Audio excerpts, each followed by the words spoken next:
What is up, everybody? We are back with another episode of Commercial Roofing Radio. We got a good buddy of mine in the house today. Going to be a great episode. We got the husband of Kerry Hilbert in the house today.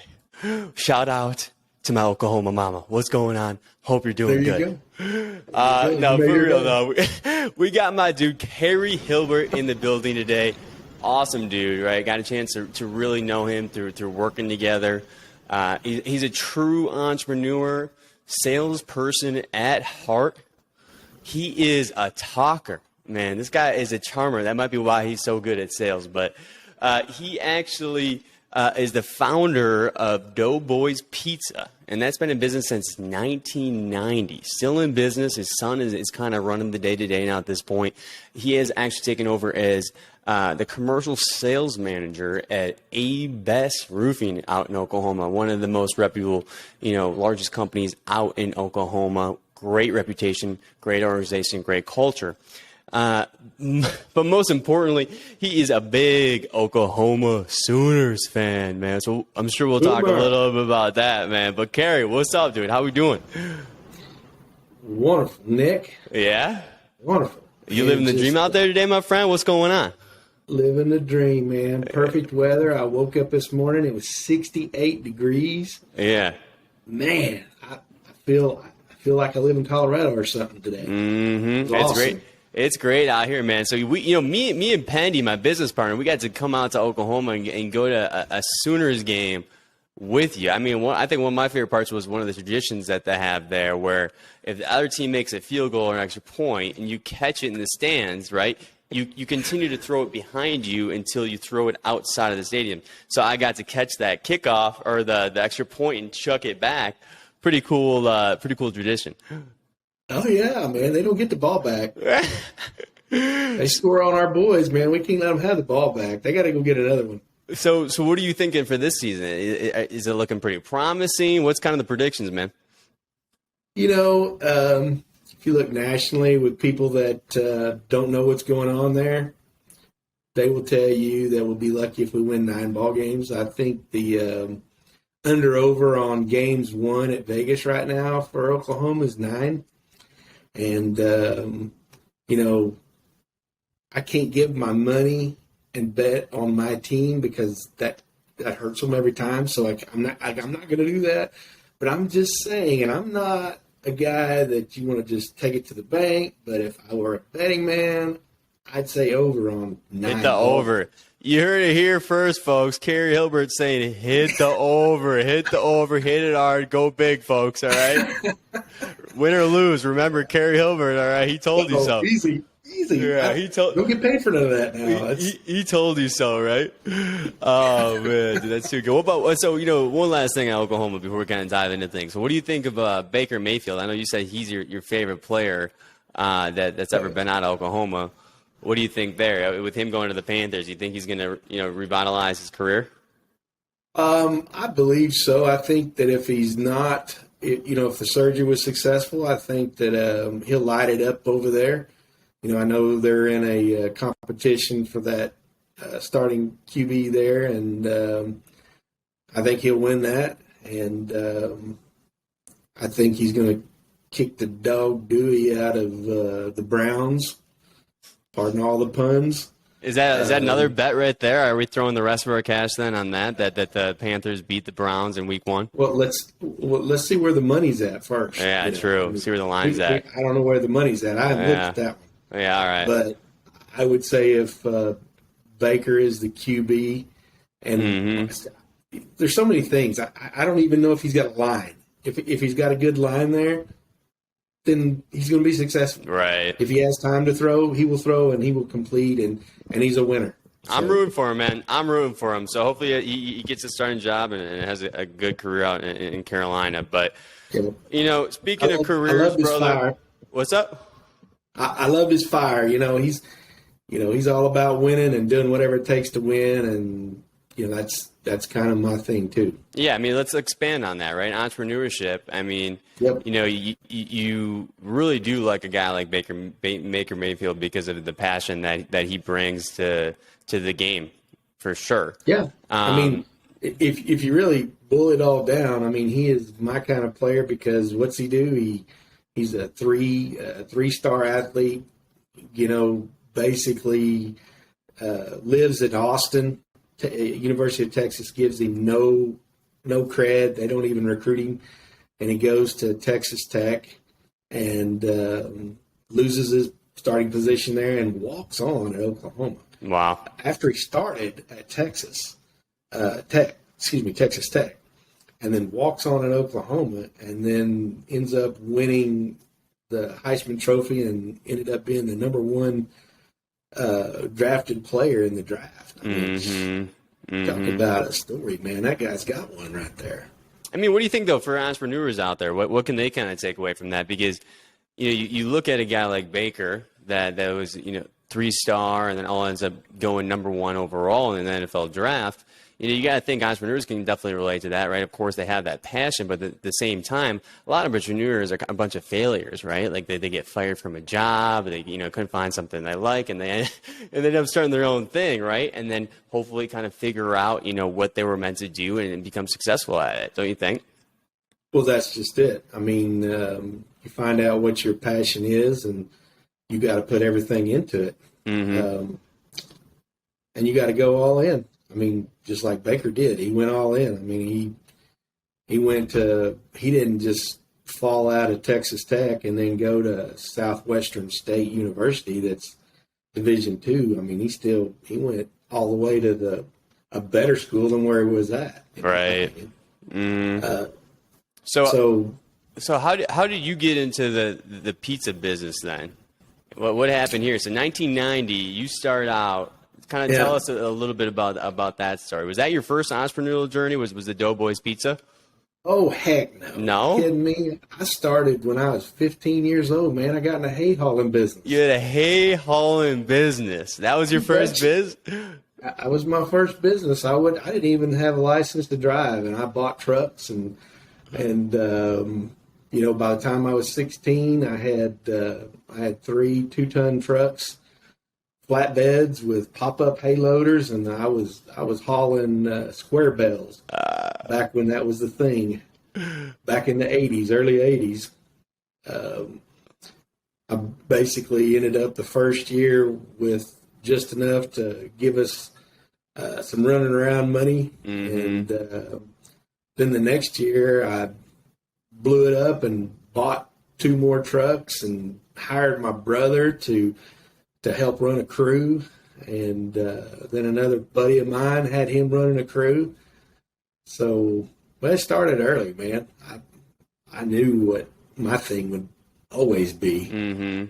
So you were really young when you started that, and you actually were successful with it. You were able to expand on that, right? Buy equipment.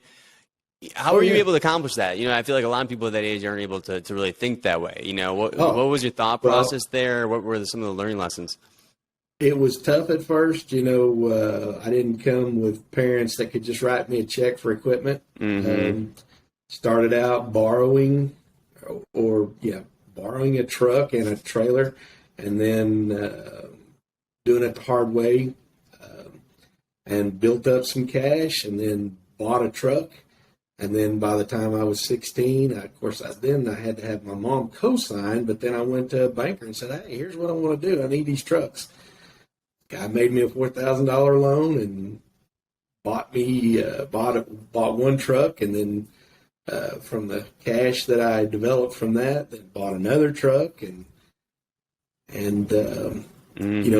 just kept moving on and on and on. And it worked all the way up till the time that I went to college, and the month before I went to Oklahoma University, I sold all the trucks and had enough cash to help pay the rest of my college for that first year. So, I'll say, and plus, I'm sorry to cut you off, but I just wanted to mention this, right? When you're talking about having issues getting the trucks or the equipment, whatever it might be, you say, hey, I got my mom to co-sign, I'd explain this, right? You're jumping through hoops.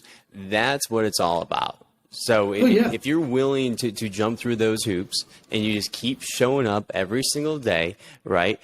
It's going to be really, really tough to stop you. I can't promise you how long it's going to take you to figure out, because that might be a whole different story. But if you keep showing up every single day and you, like they said, hey, the best resource is resourcefulness.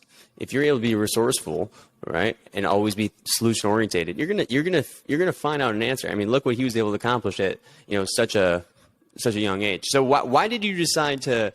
See, as an entrepreneur, it's interesting. You were able to actually use that money to pay for your college. Why did you feel like it was a good idea, even though you're an entrepreneur making money, to go to college? Well, and this is going to show the difference in our ages right here. But as I was growing up, everybody was told you got to go to college. You want to get to that next level, go to college, which, by the time that my kids started in college or right after high school, I would not tell it. Not everybody's made for college. You don't have to have college to succeed. Did you get a lot out of it? Oh yeah, oh yeah. College was perfect for me. Again, I ended up going through with a lot of finance and management courses. So the science of management is it's very interesting to me. Which, if you want to be an entrepreneur, you better have some management skills and you better have some finance skills. So it was very beneficial to me, but it's not for everybody, So.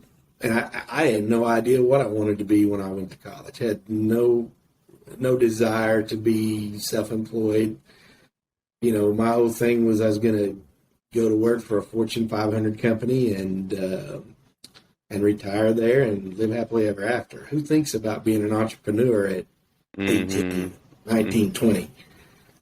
I did not at that time. It's kind of hard to understand what it is, I feel like, sometimes, Oh, yeah. And for you, I think with the college, you almost kind of had an advantage because you had entrepreneurial experience, right? So you started a company before you went to college. I wish that I started a company, or at least had like some kind of idea of what that looked like before going to college, because then like when I'm in these business classes, rather than just reading textbook and just like consuming information, I would have been more correlating that to my business. Now I'm like, man, if I was doing that now, right? If I took a break here and just went to school, I'm like, man, I feel like the way I look at things would be so much differently.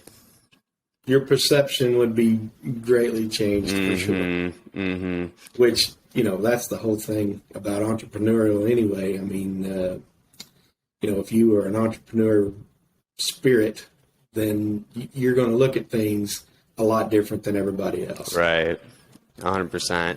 So you end up going and have some fun as an Oklahoma Sooner, and I'm sure there's plenty of stories that we could tell there, right? Now, there's no stories. Yeah, right. Hey, this guy is the biggest Oklahoma Sooner fan that I know, dude. I loved it, man. I went down there, went to the game with him. I bought this sweatshirt, lived it up a little bit. Won some money at the casino, living that dream. We don't want to talk about the casino. Yeah, well, it's because you lost money. I was smiling. You went to bed early the second night because you lost all your money. No, I gotta be quiet. Cut that part out. Yeah, right. I gotta cut that out. No, all right. So you get done with school. So did you go do the more corporate type atmosphere after that, or did you go right back into entrepreneurship?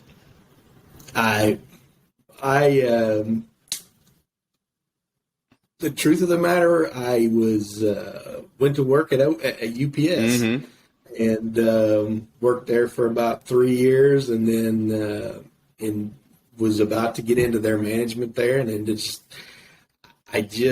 just wasn't me. Too many things would happen that I would have control of, and I think that I was ruined at a young age by being an entrepreneur and being in charge of everything, and now I'm a control freak. Oh yeah, and I was back then too. So it puts you in a position where it's real hard to be an employee again. Yeah, it is an interesting mindset. I think I kind of had the same thing where I first worked for more of a big corporation, billions of dollars in revenue, and the corporate ladder thing didn't really excite me super like a ton. The first year I did really well. I got a promotion. I got recognition. I just didn't really see any excitement in it. There was no chase for me there really. And then when I went to work for a smaller startup, I was always questioning everything. I was like, why do you do it this way? Why do you do it this way? It was almost kind of annoying, I was almost kind of annoying. And that's when you realize, like, all right, well, this probably isn't, this isn't for me, right? So I completely get that. So then when did you get back in, like, what was the next chapter after that then? Well, my dad had started a small grocery store in Deepview, Oklahoma, and my brother and I kind of got involved with that, and next thing you know, we have 3 grocery stores, and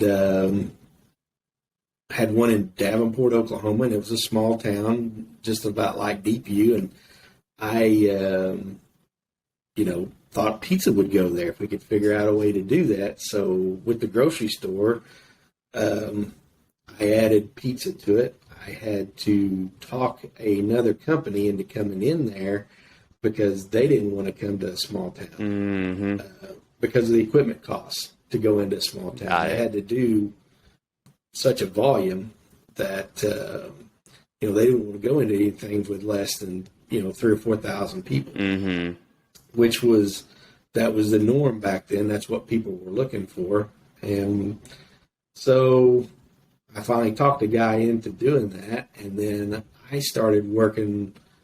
While we were selling his product, I worked on trying to find a way to get into all kinds of small towns with a lower investment to add other locations. And I developed a pizza dough that I could sell to convenience stores or what have you, and get them in pizza business by leasing them a small pizza oven and a pizza warmer and a small make table. So with an investment of say $5,000, $6,000, $7,000, I could get anybody out there into the pizza business. Which before I did that, nobody was doing that. There was, I don't even know that. I know now there's a Hunts Brothers. I don't know when they even started, but they definitely weren't in Oklahoma. All the competitors that I had that were in the business at the time would never go into a town that was less than maybe 2,000. And I just seen the niche. I'm from a small town. I mean, there are a whole lot more small towns in Oklahoma than there are towns between 2,000 and 8,000 people. So I seen the niche. Sweet spot, baby. Riches in the niches. I love it. Sorry to cut you off. Oh yeah. Yeah. Just got to develop. We developed the pizza dough, and then started putting them in. Started going to convenience stores or grocery stores. I pulled up a map, and then looked at the map, and then just started circling all the locations that had the amount of the people that I was marketing to, and just cold calling. Dang, dog. We got a dog in the building, baby. I love it. I'm telling you, if you've never done cold calls in commercial sales, then you really don't know what the world's about. In my opinion. Is cold calling essential? What do you think about cold calling? Should every company be doing cold calls, or what do you think? I think that if you're not doing cold calls, it's in some ways, then you're not growing. I believe that we're blessed with tons of leads here, but you still got to go out and work to find the other leads. Those are the ones that the ones you work for are the ones that are going to pay you. Yep. Those are the ones that are going to be, not just in money, but in love, because they're going to love you. You went there and you found their need. You found what they needed with a solution for the roof, and they may have roofs, multiple. But, you sought them out. You met them. You found out what their problems were, and you're helping to find solutions to those. Well, it's interesting because you went from the pizza biz, right? And look at what you accomplished there. But you accomplished that through B2B relationships. That's the same thing, right? B2B relationships. That's what you were doing. B2B sales, right? And that's where the same environment you're living in right now, right? Right. As the commercial sales manager, Same exact. you're living the B2B sales environment, you know? So, yeah. I mean, when you're looking at the B2B sales environment, you know, what's your mindset? You know, when you're going in and you're meeting with a property owner, you know, another business, you know, what's your mindset? Because you've been a business owner, you know what I mean? So you know, what's your kind of your mindset when you're going in there? Well, you know, for me, I want to find out exactly why did they call us, and what are their issues and what are they looking for? You know, the perfect customer knows they want quality and they want a long-lasting partner for their roof, and they know ABES has been around 34 years, going to be around 34 more years. The longevity, you know, they know that we're going to do it right, and if there's an issue, that we're going to take care of it. You know, the companies that have been around 34 years, they don't stay around 34 years by neglecting their customers' needs or addressing issues. They address them, take them head on. So, you know, again, find out what's going on with them. Are they just looking for bids? Am I talking to the decision maker? Which in commercial world, a lot of times you're not. But, you know, my guys, I tell them that, you know, you need to get in front of the decision maker. If it's a church situation, you know, we like to present a proposal to the whole board, you know, so that the building committee will understand what we're proposing. You know, we're not one of those companies that you call us, we go up, we look, and boom, here's you a price, and we just email you something over. If that's the guy you're wanting, we're not your company, because we're going to explain what you needed on that roof. You know, we're not just going to just write you something up and send it. That's not who we are. Yeah, how do you go over that? Because I mean, I think that's interesting because, you know, when you're looking at ABES as a company, for those who don't know, right, they're out in Tulsa, Oklahoma, really well established, 34 years, like Kerry was saying.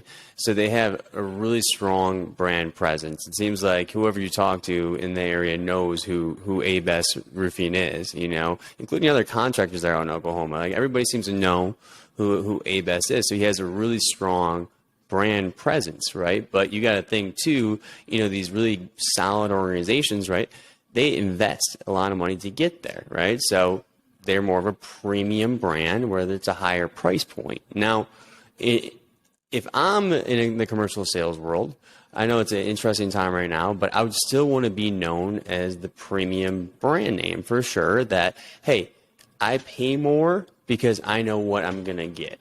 Right. Chances are is if you go with a lower price point, right, they're going to have to cut corners. They're not going to be able to, you know, fix things or have, you know, extra funds to, you know, improve certain situations that they might have to. Maybe the communication is not going to be as good, right? There might not be as well of an expertise or what they do. There's so many different things, right? You get what you pay for. Now, but when you're in a sales environment, how do you go about that? Do you look for the right customer, or is it like explaining in that presentation and really showing what that value is, or how do you kind of go about that? That's everything. We got to show the value. What are you buying? I mean, are you just high because you guys are driving around brand new trucks all the time and everybody makes lots of money? No, that's not what it's about. It's about the value that we bring. If we can't demonstrate the value when we go and give them our proposal, then we've done nothing. So, you know, we have to have that opportunity. If we don't have the opportunity to give the whole company story, then maybe that's just not a deal for us. Yeah, I completely agree. And you got to think too. You always got to make sure you have the right customer. It's really weird times right now, obviously, with the economy, the COVID shortage of supply. You can go on and on and on and on, right? But at the end of the day, you're always looking for the right customer, For me, if I was a property owner, let's say that I own multiple properties, and these are my investments, right? These are my assets that are now a business for me. If you can make sure that I don't have an additional headache to deal with, right? Because you do your job effectively and on time, right? And you make sure that there's a solution that's right for me, it's game over, right? I mean, it is game over. So if you have that right customer that completely understands what their time is worth or however they look at things, that's your ideal customer. And then if they have more buildings, once you execute well on the first couple or really show what you're capable of doing, chances are that they're going to be willing to pay that price or refer you to other people who are willing to pay that price. That's right. Amen, my dude. Man, I'm loving it. I'm loving it. I didn't know about that pizza story. That's pretty cool. I mean, I knew about the pizza biz, but I actually didn't know about you going into those smaller cities like that and focusing on the niches, which is something that I'm all about. We say it every day. Riches are the niches, right? You don't have to have every kind of service if you're a roofing contractor, right? Look at what silos are profitable for you and make sure you execute on those. Now, I want to ask about like the family business side of things. You had the family business, right? You still got that going. One of your sons is helping really manage everything there, the day to day. Now you go into the roofing side, right? And now you got more family involved there, right? With a best, Yep. Is it just kind of, and then also even with your first business was your brother and stuff like that, right? It's always been family. So how is that? How's working with the family and, what tips or advice do you have for others out there that they're thinking about it? I would tell them that they better have an exact understanding of what everybody's duties are before you begin, so that everybody knows. And, as I tell anybody wanting to get in business for themselves, you need to understand what the getting out costs are just as much as you know what the getting in costs are. So anytime you plan on getting into any business, know what it's going to cost to get out. But with your relatives, it's tough. Everybody's got to know their lanes and be able to stay in. I think the clear expectation things, I think that's where you really nailed it. Before you even get started, be willing to have that conversation. Yep. Say, hey, this is what you're going to expect from me. This is what I'm going to expect from you. Does that sound fair? Right? Exactly. Set that expectation. So then when the heated conversation does arise, which it will, right? Then you can get that taken care of. Also, too, the people that you hang out with that you could have, a big fight with, and all of a sudden an hour later, you got, you're good, and you're you want those people too, right? Where it's move on quick, right? No, you look at like business partners, you see horror stories, and I think setting those expectations, right, and being willing to clean communication, right? Clean communication, just like everything, right? I mean, that's something big contractors can work with just in general. You hear it all the time that the customer calls 3 contractors, doesn't hear from anybody. If you can improve on communication just in general, internally or externally, it's going to be good. It's going to be good for business, don't you think? Yes, sir, man. Well, hey, so Kerry, I got a little game for you here, okay? And then it's a little trivia game based off things you like, all right? And so once that's done, then I'm gonna leave you with the last quote or whatever you want to say. You can give some life advice, a quote, something to empower the viewers out there, my man, to make sure that they're crushing it, right? So pretty cool. Obviously, today, me, I've known Kerry for a while now, man. We met actually. Where did we meet again, Kerry? Remember? Where did we meet? Vegas, right? We called you. No. We met. You talking about? I guess on the phone we was Web Runner, wasn't it? Yeah. So shout out to Web Runner out there. If you guys ever needed help with some paid ads or anything like that, those guys are great. So they actually connected us to Kerry Rita. Rita is the CEO of the company. So we started working together and stuff. But then we met in Vegas at one of the roofing conferences. I forgot which one it was, but. Just hit it off. You can tell you're super, really smart business person. So, when you're looking at B2B business, we talked a lot about his entrepreneurial background in a different industry, but he's still an expert in terms of strategy and sales and stuff on that side, right? And he's taking that over and utilizing that as a commercial sales manager in A-Best Roofing, right? So it's one of those situations where you always want to look at it a little different perspective, right? And then try to take that stuff and then how can you implement that into the roofing space, right? So rather than just having the same information, how you can improve roofing sales, get a different, vibe and kind of implement from there.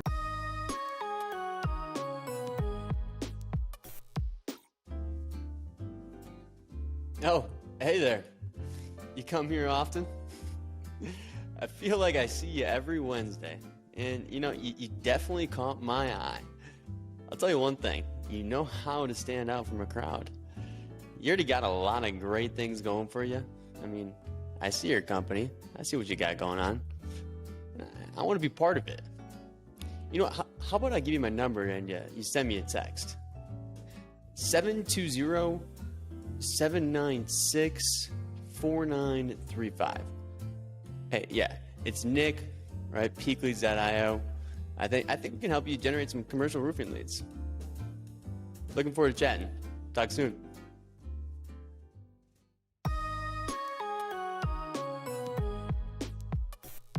But you ready for this game or what, Kerry? All right, brother. So basically, it is who wants to be a roofing millionaire. Okay, and you have 2 lifelines. You got 50-50, all right? So that will remove 2 of the wrong answers, leaving you with a 50% chance of getting it right. And then you have a phone a friend. The phone a friend is you call them, ask them the question. If they know, great, right? If they don't pick up, you lose the lifeline. All right. So, first question of who wants to be a roofing millionaire. Which one of these is not a giant landmark in Oklahoma? A cowboy. B, a whale. C, an oil driller. Or D, a soda bottle.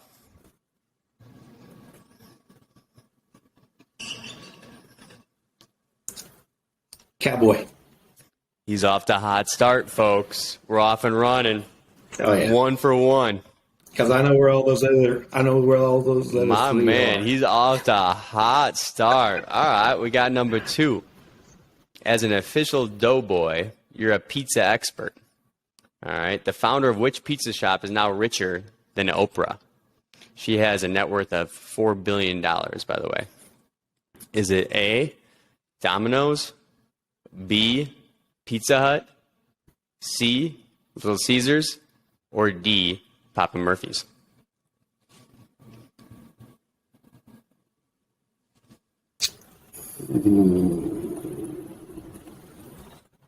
About 50-50. We're doing 50-50. We now have left 2 answers. After eliminating Domino's and Pizza Hut, you have either C, Little Caesars, or D, Papa Murphy's.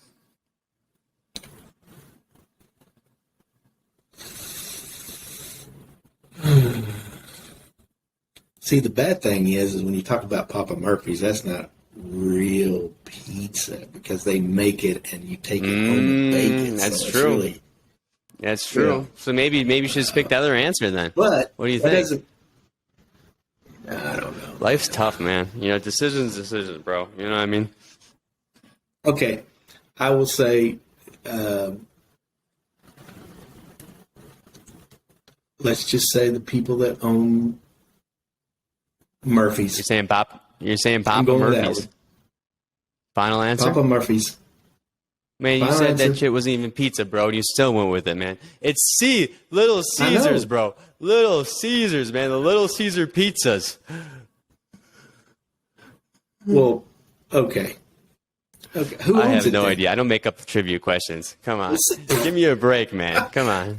I call it BS. He's now. calling it BS. You know, the amount of times I get called BS on these answers is ridiculous. You know, I'm looking at Who Wants to Be a Millionaire. Regis didn't have to deal with this shit. You know what I mean? I don't get it. I don't get it. I need some more respect. You know, I just gotta build my reputation or something. You know, I can be getting pushed around in my own trivia game. I just don't know where you're getting. You know, everyone's giving me trash over here. You know, just you gotta have some real pizza companies in here, and then Little Caesars. They have so many other owners out there. I guess there's one guy that owns the corporate name, though. Well, hey, I'm gonna tell you this. You know, I've been getting a lot of trash for these questions, and so for anybody out there or any future guests, if you have any issues with the questions, you can reach out to Danae McDermott at Danae@peakleads.io.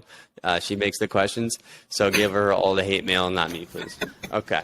All right. So next question is, what is the name of the OU fight song? Is it A, Boomer Sooner, B, Mighty Sooner Song, C, O Faithful OU, or D, Fight On Sooners?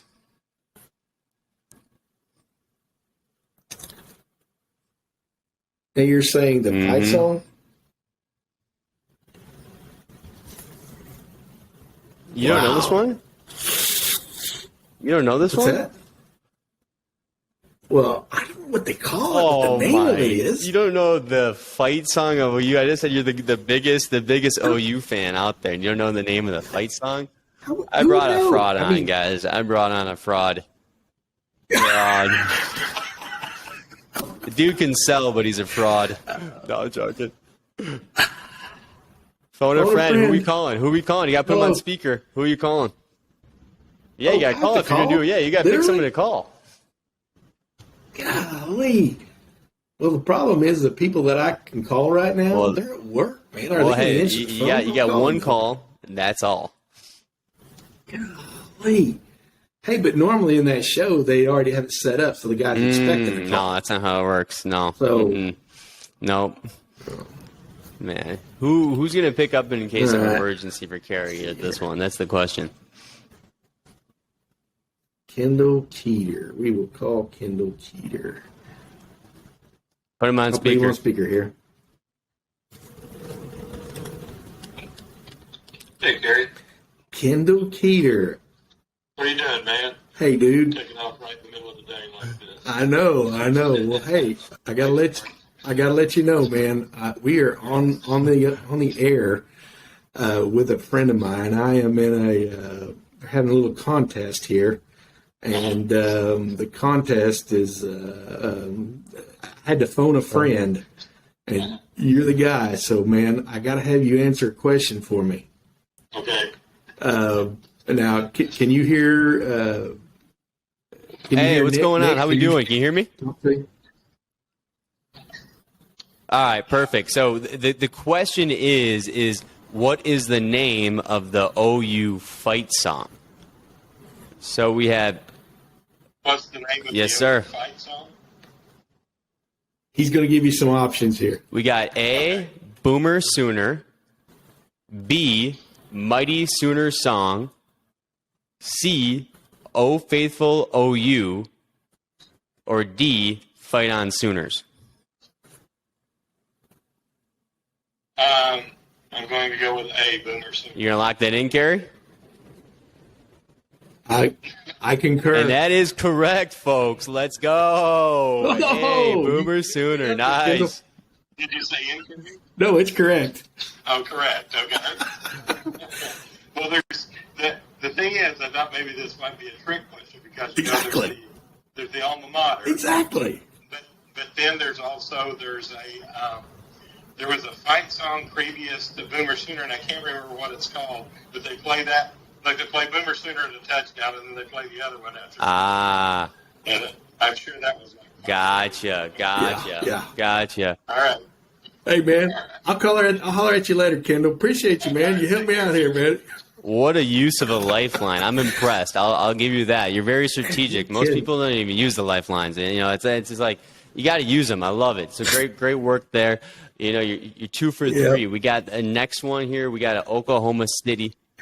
Hey, I gotta throw this out there before you ask the question, man. The thing with Kendall is I helped him pass chemistry, so he knows when I call a better answer. You know, way back when you helped him pass chemistry, and he still owes you. hey, also real quick, I just want to say this. So Shelly, right, Kerry's wife, you're out there. Remember, you deserve a nice purse, you know, maybe a new car. Just remember, all right? Maybe, I know you wanted that new couch. You know, make sure he takes care of you, okay? All right, Nick. So I got to pull it up now. I'm horrible with names, so I love it. What is her name? I love it. He doesn't know. He can't think of it. He's stumped. I guess that's what happens with age. You start to lose the memory a little bit, Kerry. You know what I mean? But hey, we're moving on. It's too bad. I got you again. So the next one is. I'm going to pull it up, dude. So for people out there, he's trying to get me back. Basically, he was talking trash one day, and you know, I was like, you know what? I'm gonna tell your wife that you need to treat her better, and called her up or told her that Kerry should buy her all these things, and so he's trying to get me back, but he can't remember my girlfriend's name. So, some of us have better memories than others. So we have. Hey, hold on a second here. I thought it was fiancé. Oh, man. Not yet. Oh, look at all the tides have turned, damn it. Tides have turned. He's got me in a pickle over here now. Look at this. Are we running out of time here already? Damn it. Yeah, she ain't listening. She ain't listening. Let's be for real. She ain't listening. Baby, if you're out there and you're listening, hey, let me know. We can talk about it. If not, I guess we'll have to wait a little bit longer. All right. So the next question here, Kerry, my dude, we got is I'm messing up my screen. All right. We got, what is the Oklahoma City Thunder's mascot's first name? Is it Rascal the Bison, Billy the Bison, Boomer the Bison, or Rumble the Bison? Dang, Rumble. You're pretty good at this. How do you know that one? You a big Oklahoma City fan or what? Yeah, one time when they were good? Yeah, well, yeah. That was part of it for sure. Yeah, but they lost them all. What could have been? We don't want to get political on here. What could have been? What's that? Could have been? Hey, for those roofing contractors out there, that's a great lesson here. Okay, so you look at the Oklahoma City Thunder. They had 3 of the best players in the world all on the same team, right? And they were unable to retain them. Remember, do anything you can to retain that good talent. Otherwise, you're screwed. All right? Retain the talent. That's it. Find the talent, retain the talent. They're able to find the talent, but they ain't able to retain it. Retain the talent. All right. Final question here. We got another OU trivia question for the biggest OU fan of them all. All right. What team did the Sooners beat 77-0 in 2003? Was it A, Baylor, B, Texas A&M, C, Kansas, or D, Missouri? Ooh. 2003. 77-0. Yeah.